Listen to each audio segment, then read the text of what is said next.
Sir ನಮಸ್ಕಾರ. ಹೇಳಿ sir, Shivamogga Rangayana ಅದ್ರ ಬಗ್ಗೆ ಹೇಳೋದಾದ್ರೆ ಆ, ರಂಗಾಯಣ ಅನ್ನೋ ಒಂದು ಪರಿಕಲ್ಪನೆನೇ ಶಿವರಾಮ್ ಕಾರಂತರದ್ದು. ಅದು 89 ಇರಬಹುದು. ಆಗ ಮೈಸೂರು ರಂಗಾಯಣ ಅವರೇನು ಹುಟ್ಟಾಕಿದ್ರು. ಅವ್ರದ್ದು ಒಂದು ಕನಸಿತ್ತು ಆ ಕಾಲದಲ್ಲಿ. ಏನಂದ್ರೆ ಕರ್ನಾಟಕದ ಬೇರೆ ಬೇರೆ ಪ್ರಾಂತಗಳಿದಾವಲ್ಲ, ಅಲ್ಲಿಯ ಭಾಷೆ, ಸಂಸ್ಕೃತಿ, ಬದುಕು, ಅಲ್ಲಿ ಒಂದು ರಂಗಾಯಣಗಳಾಗಬೇಕು. ಅಲ್ಲಿಯ ವಸ್ತು ವಿಷಯ ಇಟ್ಕೊಂಡಂತ ನಾಟಕಗಳು ಬರಬೇಕು. ಈ ಹಿನ್ನೆಲೆಯಲ್ಲಿ ಮೈಸೂರು ನಂತರ ಧಾರವಾಡ, ಆಮೇಲೆ ಶಿವಮೊಗ್ಗ, ಕಲಬುರಗಿ, ಆಮೇಲೆ ದಾವಣಗೆರೆ ವೃತ್ತಿರಂಗ ಭೂಮಿಗೆ ಒಂದು ರಂಗಾಯಣ ಆಯಿತು. ಆಮೇಲೆ ಕಾರ್ಕಳಕ್ಕೆ ಒಂದು, ಕರಾವಳಿಗೆ ಒಂದು ರಂಗಾಯಣ. ಹೀಗೆ ರೆಪರ್ಟ್ರಿ ಅಂದರೆ 24 ತಾಸು 12 ತಿಂಗಳು ಒಂದು ವೃತ್ತಿಪರ ತಂಡ ಆಗಿ ನಾಟಕಗಳನ್ನು ಅಭಿನಯಿಸೋದಕ್ಕೆ ಒಂದು ರೆಪರ್ಟ್ರಿ ಏನಂತೀವಿ, ಆ ಥರದ ಈ ರೆಪರ್ಟ್ರಿಗಳು. ಅದರಲ್ಲಿ ಶಿವಮೊಗ್ಗ ರಂಗಾಯಣ ಕಳೆದ ಒಂದು 7-8 ತಿಂಗಳಲ್ಲಿ ಉಳಿದ ರಂಗಾಯಣಗಳಿಗಿಂತಲೂ ಬಹಳ ಅದ್ಭುತವಾಗಿ ಒಂದು 2 ನಾಟಕಗಳನ್ನು ಕೊಟ್ಟಿದೆ. ಅದು ಈ ನಾನು ರಚಿಸಿದಂಥ ನಮ್ಮೊಳಗೊಬ್ಬ ಗಾಂಧಿ ಮತ್ತು ಇನ್ನೊಂದು ಸ್ವಾತಂತ್ರ್ಯದ ಓಟ. ಇವೆರಡು ಶಿವಮೊಗ್ಗ ರಂಗಾಯಣದ ಅತ್ಯುತ್ತಮ ಪ್ರಯೋಗಗಳು ಅಂತ ಪ್ರೇಕ್ಷಕರೇ ಹೇಳ್ತಾರೆ, ನಾನು ಹೇಳೋದಲ್ಲ, ಪ್ರೇಕ್ಷಕರೇ ಹೇಳ್ತಾರೆ. ಈ 2 ನಾಟಕಗಳು ಕೂಡ ವರ್ತಮಾನ ಕಾಲಘಟ್ಟದ ಸಾಮಾಜಿಕ ಮತ್ತು ರಾಜಕೀಯ ಒಂದು ಪರಿಸ್ಥಿತಿಯಲ್ಲಿ ಅಗತ್ಯ ಅನಿಸುವ ನಾಟಕಗಳಾಗಿದ್ದಾವೆ.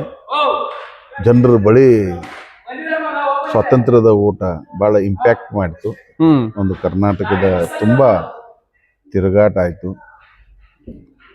ಗೋಳುವಾರ ಅವರ ಕಾದಂಬರಿ ಆಧರಿಸಿದ್ದಂಥ ಆ ನಾಟಕ ನಮ್ಮ ಮಿತ್ರ ನಟರಾಜ ಹೊನ್ನವಳ್ಳಿ ನಿರ್ದೇಶನದಲ್ಲಿ ಒಂದು ಯೋಜನೆಯೊಳಗೆ ಆ ನಾಟಕ ನೋಡಿದ್ದೇನೆ. ಬಹಳ ಅದ್ಭುತವಾದ ನಾಟಕ. ಈ ದೇಶದ ವಿಭಜನೆಯ ಕಥೆ ಅಂತಂದಾಗ ಅಲ್ಲಿ ನಮಗೆ ಸಾಕಷ್ಟು ನಾಟಕಕ್ಕೆ ಬೇಕಾದಂಥ ಘಟನೆಗಳು, ನಾಟಕೀಯವಾಗಿ ಏನೇನು ಬೇಕು ಅವೆಲ್ಲ ಅದರಲ್ಲಿ ಎಲಿಮೆಂಟ್ಸ್ ಇರೋದ್ರಿಂದ ಆ ನಾಟಕ ತುಂಬ ಕಟ್ಟುವಿಕೆಯಲ್ಲಿ ಅದ್ಭುತವಾಗಿ, ಅದರಲ್ಲಿ ಸಂಗೀತ, ನನ್ನ ಪ್ರಕಾರ ರಾಘವ್ ಕಮ್ಮಾರ್ ಸಂಗೀತ ಆ ನಾಟಕದ ಅರ್ಧ ಯಶಸ್ಸು ಅಂತ ನಾನು ಅನ್ಕೊಳ್ತೀನಿ. ಇನ್ನು ಉಳಿದ ಅರ್ಧದಲ್ಲಿ ರಂಗಪಠ್ಯ, ಮೂಲಪಠ್ಯ ಮತ್ತು ನಟರಾಜ ಅವರ ನಿರ್ದೇಶನ ಮತ್ತು ನಟರುಗಳೆಲ್ಲ ತುಂಬಾ ಚೆನ್ನಾಗಿ ಅಭಿನಯಿಸಿದ್ದಾರೆ. It is team work, good team work ಅಂತ ಅನಿಸ್ತದ. ಇದು ನಾವು ಏನು ನಮ್ಮೊಳಗೊಬ್ಬ ಗಾಂಧಿ ಬರೆಯುವಂಥ ಸಂದರ್ಭ ಏನು ಬಂತು, ಅದು ಒಂದು ದಿನ ಜಂಬೆ ಸರ್ ನೀವು ಬಂದು ಒಂದು ನಾಟಕ ಬರೆದುಕೊಡ್ಬೇಕು ಅಂತ ನನಗೆ ಒಂದು ಕರೆ ಬಂತು. ಶಿವಮೊಗ್ಗ ರಂಗಾಯಣದಲ್ಲಿ ಅಷ್ಟೊತ್ತಿಗೆ ಅವರು ಕಲಾವಿದರ ಜೊತೆಗೆ ಗಾಂಧಿ ಕುರಿತು ಅನೇಕ ವಿಚಾರಗಳನ್ನು ಕಲಾವಿದರಲ್ಲಿ ಬಿಂಬಿಸುವಂತ ಕೆಲಸ ಮಾಡ್ತಾ ಇದ್ರು, ತಾಲೀಮ್ನಲ್ಲಿ ಅಥವಾ ರಿಹರ್ಸಲ್. ಸೊ ನಾನು ಆಯಿತು ಅಂಥೇಳಿ ಅಕ್ಟೋಬರ್ 27 ಇರ್ಬೋದು, ಒಂದು 20 ದಿನ ಅಲ್ಲಿ ಕುಳಿತು ಕಲಾವಿದರು ಏನು ಒಂದು ಟೆಕ್ಸ್ಟನ್ನು ಸಿದ್ಧಪಡಿಸಿದ್ರು. ಅಂದರೆ ಅನೇಕ ನಾನು ಹೋಗುವ ತನಕ ಅನೇಕ ವಿಚಾರಗಳು ಚರ್ಚೆಗಳಾಗಿದ್ದು, ಅವುಗಳನ್ನೆಲ್ಲ ತಗೊಂಡು ಟಿಪ್ಪಣಿಗಳನ್ನು ತಗೊಂಡು ಅನೇಕ ಬೇರೆ ಬೇರೆ ಪುಸ್ತಕಗಳನ್ನು ತಗೊಂಡು ಸರ್ ಜಂಬೆ ಅವರ ಜೊತೆಗೆ ಯಾವ ಥರ ಒಂದು ಕತೆ ಬೆಳೆಸಬೇಕು, ಏನು ಬೇಕು, ಮತ್ತು ಸ್ವಾತಂತ್ರ್ಯ ಪೂರ್ವದ ಕತೆ ನಮ್ಮೊಳಗೊಬ್ಬ ಗಾಂಧಿಯಲ್ಲಿ ಇದ್ರೂ ಕೂಡ ಅಜ್ಜ ಸ್ವಾತಂತ್ರ್ಯ ಪೂರ್ವದಲ್ಲಿ ಒಬ್ಬ ಗಾಂಧಿವಾದಿಯಾಗಿ ಒಂದು ಹಳ್ಳಿಯ ಎಲ್ಲ ಸಮುದಾಯದ ಚಳುವಳಿಗಾರರನ್ನ, ಮಹಿಳೆಯರಿದ್ದಾರೆ, ಪುರುಷರಿದ್ದಾರೆ, ಎಲ್ಲ ಸಮುದಾಯದವ್ರನ್ನ ಇಟ್ಕೊಂಡು ಚಳುವಳಿ ಕಟ್ತಾರಲ್ಲ, ಹ್ಮ್ ಆ ಚಳುವಳಿ ಕಟ್ಟುವುದರ ಜೊತೆಗೇನೆ ಸ್ವಾತಂತ್ರ್ಯ ಪೂರ್ವದ ಕಥನ ಆದರೂ ವರ್ತಮಾನದಲ್ಲಿ ನಮಗೆ ರಾಜಕೀಯ ಮತ್ತು ಸಾಮಾಜಿಕ ಹಿನ್ನೆಲೆಯೊಳಗೆ ಇವತ್ತಿನ ನಾಟಕ ಅನಿಸ್ಬೇಕು. ಹಾ ಇವತ್ತಿನ ನಾಟಕ ಅನಿಸ್ಬೇಕು. ಜೊತೆಗೆ ಎಲ್ಲರೊಳಗೂ ಗಾಂಧಿತನ ಇದೆ ಅನ್ನೋದನ್ನ ಹೇಳೋದಕ್ಕೆ ನಾವು ಅದರಲ್ಲಿ ಪ್ರಯತ್ನ ಮಾಡಿದ್ದೀವಿ. ನೋಡುವವ ಕೂಡ ಆ ಒಂದು ಫೀಲ್ ಮಾಡ್ಕೋತಾನೆ. ಹಾ ನಮ್ಮೊಳಗೂ ಕೂಡ ಗಾಂಧೀಜಿ ಚಿಂತನೆಗಳು ಇದಾವೇನೋ, ಅದನ್ನ ಆ ಸೂಕ್ತ ಭಾವದಲ್ಲಿ ಆ ಆಲೋಚನೆಗಳು ಇದ್ದಾವಲ್ಲ, ಅದನ್ನ ಬಡಿದೆಬ್ಬಿಸುವ ಕೆಲಸನ ಇಲ್ಲಿಯ ಬೇರೆ ಬೇರೆ ಪಾತ್ರಗಳು, ನಾವು ಕಟ್ಟಿಕೊಟ್ಟಂತ ಪಾತ್ರಗಳು ಅವು ಮಾಡ್ತವೆ ಅಂತ ನನಗೆ ಅನಿಸ್ತವೆ. ನಿಜ. ನಾನು ಇದು ನಮ್ಮೊಳಗೊಬ್ಬ ಗಾಂಧಿ ನೋಡಿದೆ 1.5 ತಾಸು ಎಲ್ಲ. ಅದು ನಮ್ಮನ್ನೆಲ್ಲನಿಗೂ ಇಮ್ಯಾಜಿನೇಷನ್ಗೆ ಅವಾಗ 1947 ಬಿಫೋರ್ ಕರ್ಕೊಂಡು ಹೋಗ್ತಲ್ಲ, ಫಾಸ್ಟ್ ಆಗಿ ಕಲಾವಿದರ ಅಭಿನಯ ಆಗಿರ್ಬೋದು, ಸಂಗೀತ ಆಗಿರ್ಬೋದು, ಬೆಳಕು ಆಗಿ ಸಂಯೋಜನೆ ಆಗಿರ್ಬೋದು, ಮಾಡ್ತಕ್ಕಂಥ ಪಾತ್ರಗಳು ಎಲ್ಲವೂ ಕೂಡ ಅಂದ್ರೆ ಪ್ರೆಸೆಂಟಿಗೆ ಇವಾಗ ಆಗಿನ ಬೋರ್ ಅನ್ಸ್ಬಾರ್ದು ಇವಾಗ ಪ್ರೇಕ್ಷಕರಿಗೆ. ಅದು ಎಲ್ಲ ತುಂಬಾ ಚೆನ್ನಾಗಿ ಮೂಡ್ ಬಂತು. ಈ ತರದ ವಿಷಯಗಳನ್ನ ಯಾಕೆ ಜನಗಳಿಗೆ ತಿಳಿಸ್ಬೇಕು ಅಂದ್ರೆ, ಈಗ ನೋಡಿ, ನಾವು ಯಾವುದೇ ನಾಟಕ ಎತ್ಕೊಂಡ್ರು ಒಬ್ಬ ಸೃಜನಶೀಲ ಬರಹಗಾರ ಅಥವಾ ನಾಟಕಕಾರ ಇತಿಹಾಸ, ಜಾನಪದ, ಪುರಾಣ ಅವುಗಳನ್ನು ಎತ್ಕೊಂಡು ನಾವು ಈಗ ನಾಟಕ ಬರೀಲಿಕ್ಕೆ ಕೂತ್ರೆ ಅದು ಇವತ್ತಿನ ನಾಟಕ ಅನಿಸ್ಬೇಕು. ಹಾಗೆ ಸ್ವಾತಂತ್ರ್ಯ ಪೂರ್ವದ ಕಥನ ಇದ್ರೂ ಕೂಡ ಇವತ್ತು ನಮ್ಮ ಸಮಾಜವನ್ನ ಕಾಡುವಂತ ಅನೇಕ ಸಮಸ್ಯೆಗಳಿದಾವೆ, ಇಶ್ಯೂಸ್ಗಳಿದಾವೆ. ಈಗ ಉದಾಹರಣೆಗೆ ನಾವು ಹೇಳ್ತೀವಿ, ಬೆಲೆ ಏರಿಕೆ ನಮ್ಮನ್ನು ಕಾಡ್ತಾ ಇದೆ, ನಿರುದ್ಯೋಗ ಸಮಸ್ಯೆ ದೊಡ್ಡದಾಗಿ, ಜಂಜಿ ಅನ್ನೋ ಒಂದು ಪೀಳಿಗೆನೆ ಬಹಳ ಬಲಿಷ್ಠ ಎನ್ನಿಸುವ ಕೇಂದ್ರ ಸರ್ಕಾರದ ವಿರುದ್ಧ ಶಿಕ್ಷಣದ ಹಿನ್ನೆಲೆಯೊಳಗೆ ಚಳುವಳಿ ಮಾಡಿತು, ಜಂತರ್ ಮಂತರ್. ಹೌದೌದು. ಸೊ ಈ ನಾಟಕ ನೋಡ್ತಾ ಇದ್ದಾಗಲೂ ಕೂಡ ಇದರಲ್ಲಿ ಕರ ನಿರಾಕರಣೆ ಪ್ರಸಂಗ ಇದೆ. ಕರ ನಮ್ಮ ಮೇಲೆ ಸಾಕಷ್ಟು ಸರ್ಕಾರಗಳು ಹೇರ್ತಾವೆ. ಹೌದು, ರಾಜ್ಯ ಸರ್ಕಾರ ಇರಲಿ, ಕೇಂದ್ರ ಸರ್ಕಾರ ಇರಲಿ. GST ಅದನ್ನ ವಿರೋಧಿಸಿದಂತ ಈ ಕೇಂದ್ರ ಸರ್ಕಾರದ ನಾಯಕರು GSTನ ತಂದ್ರೆ ನಮ್ಮ ಮೇಲೆ. ಹೌದು. ಸೊ ಹೀಗೆ ಪ್ರತಿಯೊಂದ್ರ ಮೇಲೆ ಇವತ್ತು ನಾವು ಕರ ಕೊಡ್ತೀವಿ. ಹೌದು. ಅಂದ್ರೆ ಚಿಕ್ಕ ಪಿನ್ನಿಂದ ಹಿಡಿದು ಪಿನ್ನಿಂದ ನಾವು ತಿನ್ನೋ ಆಹಾರ ಏನಿದೆಯಲ್ಲ, ಹಾಲು, ಮಜ್ಜಿಗೆ, ತುಪ್ಪ ಅಥವಾ ದವಸ ಧಾನ್ಯಗಳು, ಈ ಪಾತಳಿಯಲ್ಲಿ ಇರ್ಲಿಲ್ಲ ಈ ಹಿಂದೆ.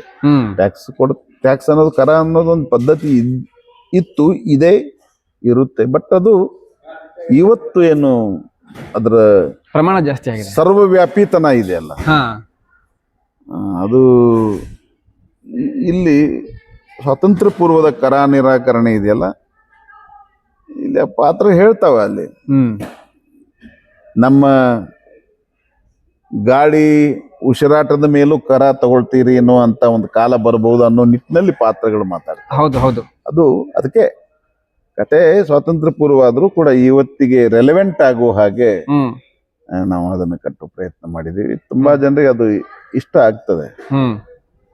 ಅದರ ಜೊತೆಗೆ ಬಾಪು ಅಥವಾ ಗಾಂಧೀಜಿಯವರದಲ್ಲ, ಅವರು ಸಾರ್ವಕಾಲಿಕ ವ್ಯಕ್ತಿತ್ವ, ಶತಮಾನಗಳಿಗೆ ಅಂತ ಒಂದು ವ್ಯಕ್ತಿತ್ವ ಹುಟ್ಟುಕೊಳ್ತದೆ.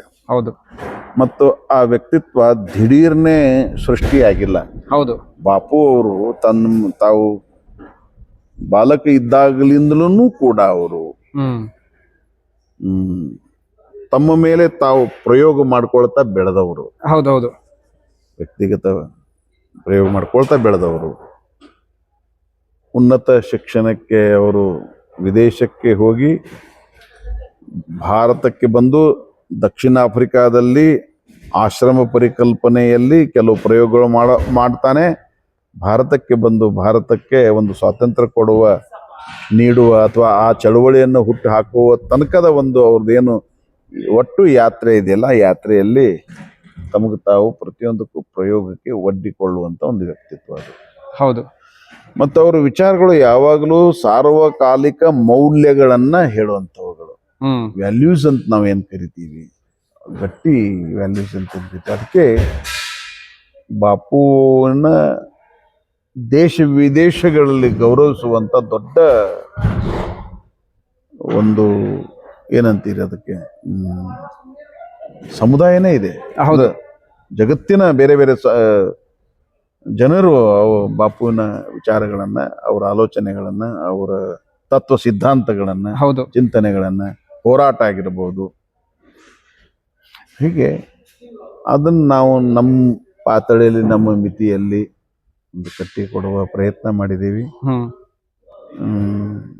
21ನೇ ಶತಮಾನದಲ್ಲೂ ನಮಗೆ ಎಷ್ಟು ಬಾಪು ದಕ್ಕಬೇಕು, ದಕ್ಕಿಸಿಕೊಳ್ತಾನೆ ಪ್ರೇಕ್ಷಕರಿಗೂ ಅದನ್ನ ಸ್ವಿಚ್ ಆನ್ ಮಾಡುವ ಒಂದು ಪ್ರಯತ್ನ ನಮ್ಮ ಎಲ್ಲರದು ಇದೆ. ಇದು ಒಂದು ಟೀಮ್ ವರ್ಕ್ ಅಂತೀವಲ್ಲ, ಹಾಗೆ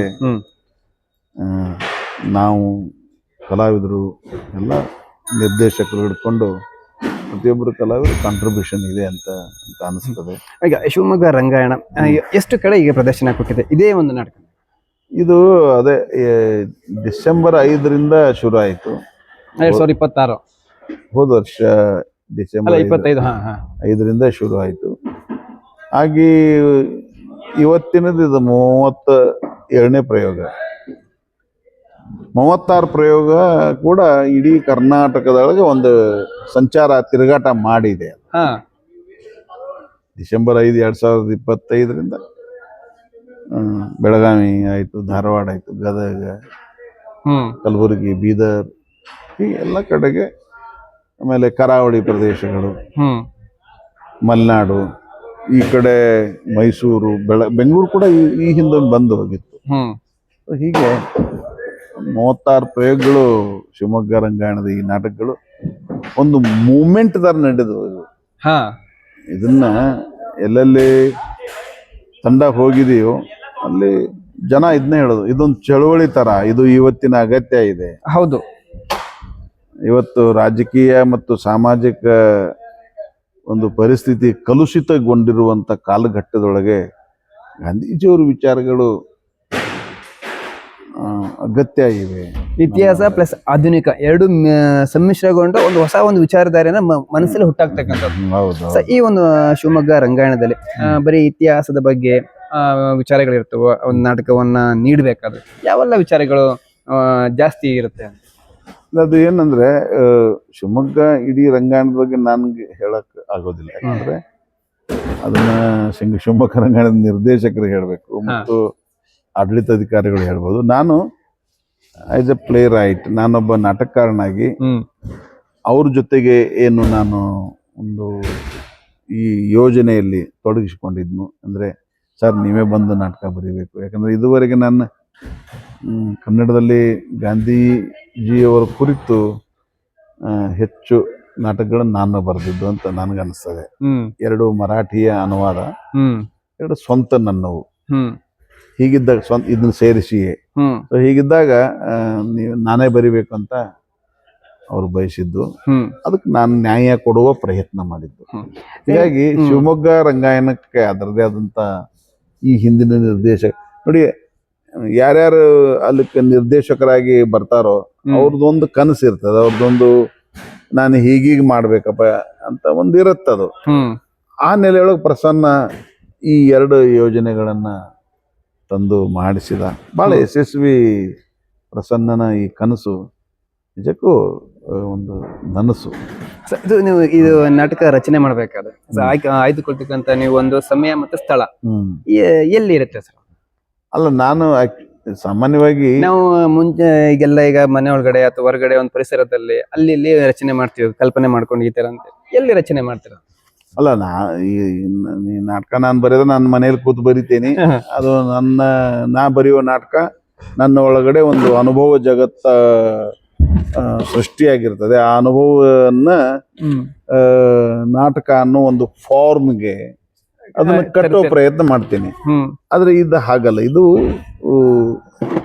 ಆ, ಗಾಂಧಿ ವಿಚಾರಗಳನ್ನ ಒಂದು ನಾಟಕದ ಮೂಲಕ ಹೇಳ್ಬೇಕಪ್ಪ ಅಂತ ಒಂದು ಓವರ್ ಆಲ್ ಚರ್ಚೆ ಆಯ್ತು.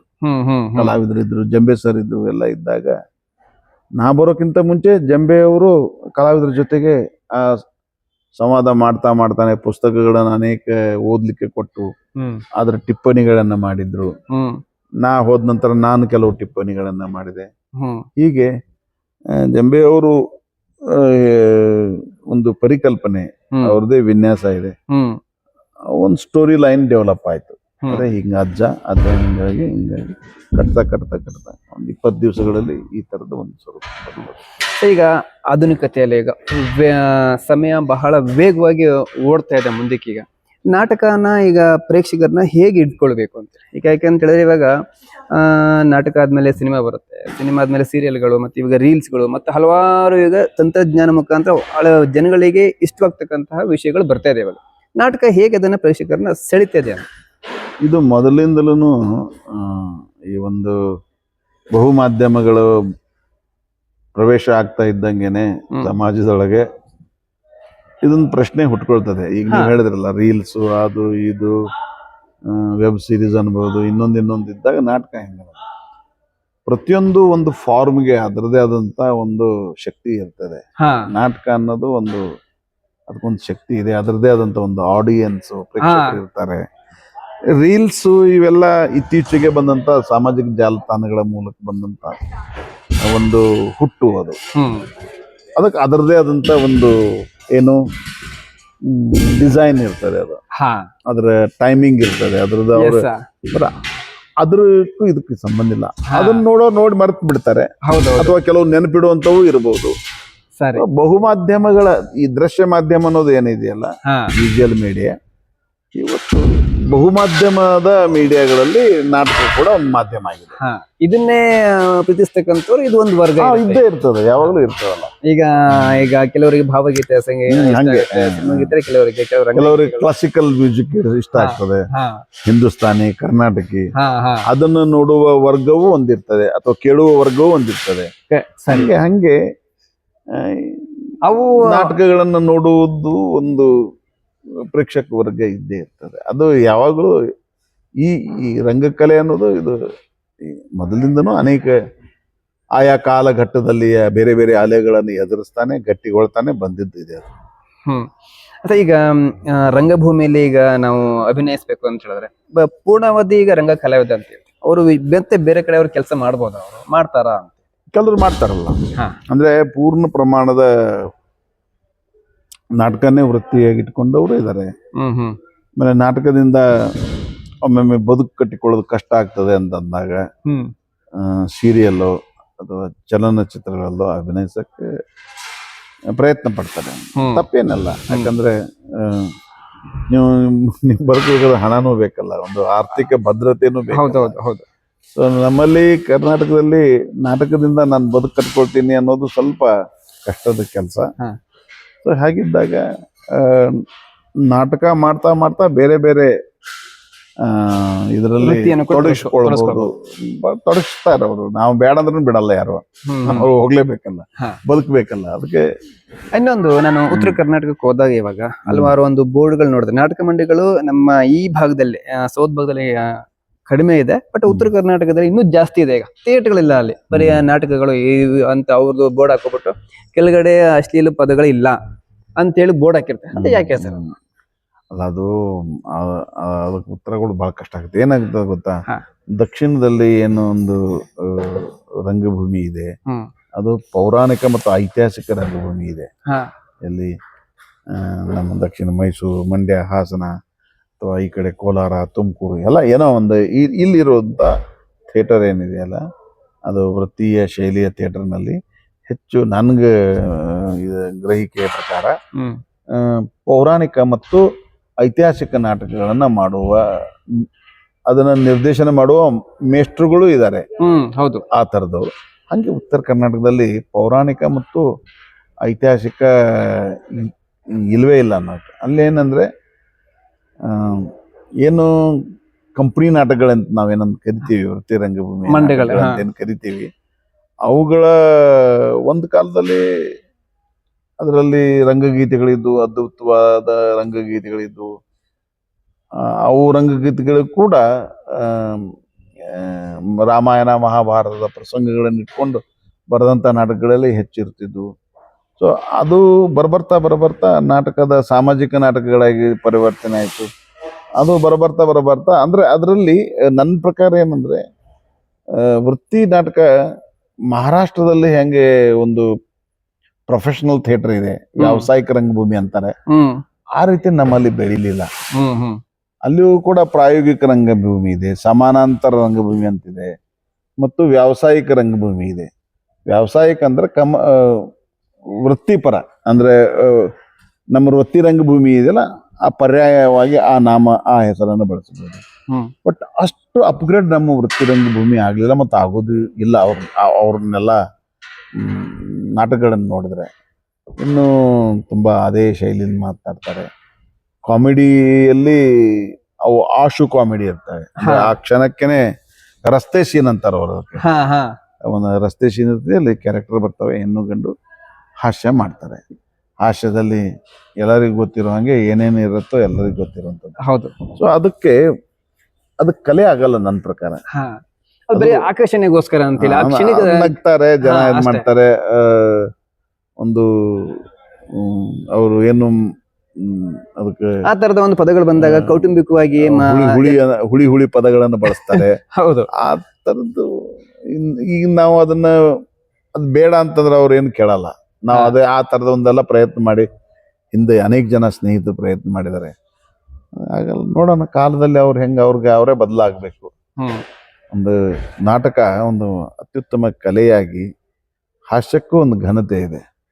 ಹಾಸ್ಯ ಕಲಾವಿದರು, ಹಾಸ್ಯ ಪ್ರಸಂಗಗಳೇನು ಅವರು ಸೃಷ್ಟಿ ಮಾಡ್ತಾರೆ, ಒಂದು ಘನತೆಯ ಹಾಸ್ಯ ಆಗ್ಬೇಕು. ಏನ್ ಮಾಡಕ್ಕಾಗ. ಅದೇ ಇದು ಈಗ ಅಂದ್ರೆ ನಾವು ಹೇಳಕ್ ಹೋದ್ರೆ ಕಾಂಟ್ರವರ್ಸಿ ಆಗ್ತಾವ ನಾಳೆ. ಹೌದೌದು. ಓಕೆ ಸರ್, ಹಲವಾರು ವಿಚಾರಧಾರೆಯನ್ನ ನಮ್ಮ ಜೊತೆ ಹಂಚ್ಕೊಂಡ್ರೆ. ನಮಸ್ಕಾರ sir. Thank you so much.